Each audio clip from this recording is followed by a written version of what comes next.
Hi guys, welcome back if you are returning. Welcome if this is your first time stopping by. If you haven't subscribed yet, please feel free to hit that red button and join the family. If you are newly subscribed, welcome and thank you. Today I'm doing the second in our Replicate Me series. I had a pumpkin bisque in Hartford, Connecticut. I am making a butternut squash bisque. It had curried apples and a vanilla cream. I will insert the menu and then a photo of the soup. So I'm going to try to make my version of that soup today. And so what I'm doing is I'm cutting open my butternut squash. I'm going to take out the seeds, put them on my cookie sheet and roast them at 375 for about an hour, just until they're tender enough to scoop out. And there you have it. I'm going to let them cool and then scoop out the flesh, and we'll get to making our soup. So I scooped out the butternut squash and I ended up with just a little under 2 cups. I'm going to be using, well, I have there 2 cups of vegetable broth. I was going to grab the chicken broth, but my hand grabbed the vegetable broth. So we're going to keep this vegetarian today. We'll need some more later. I have 3/4 cups of heavy whipping cream, and back there I have about half of an onion chopped fine with 1 clove of garlic.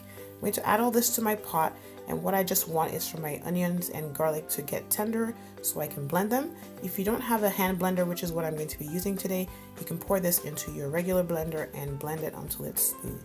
So I'm just going to add some salt, white pepper, and thyme to this. I'm going to cook it for about 10 minutes. Again, I just want the garlic and onions to get tender. And so here we have it. It's time to blend. I'm just going to run my hand blender through this, and voila, we have a smooth soup. I'm adding about a half cup of the heavy whipping cream into the soup. I've turned off the heat. I'm just going to mix that in, and I'm going to attempt to make the curried apples as well as the vanilla cream. So I'm just going to mix this in and set it aside. I've cut up 1/4 of an apple into small pieces. I added half a teaspoon of coconut oil to my pan. I'm going to add a half teaspoon of curry powder, mix that in, add 1 tablespoon of water, and cook it just until the water dries out. Again, if you're not subscribed yet, please feel free to hit that red button, join the family. There they are, ready to set aside. And last but not least, I'm going to make my version of the vanilla cream, which is just the heavy whipping cream poured into the pan. I added a half teaspoon of vanilla.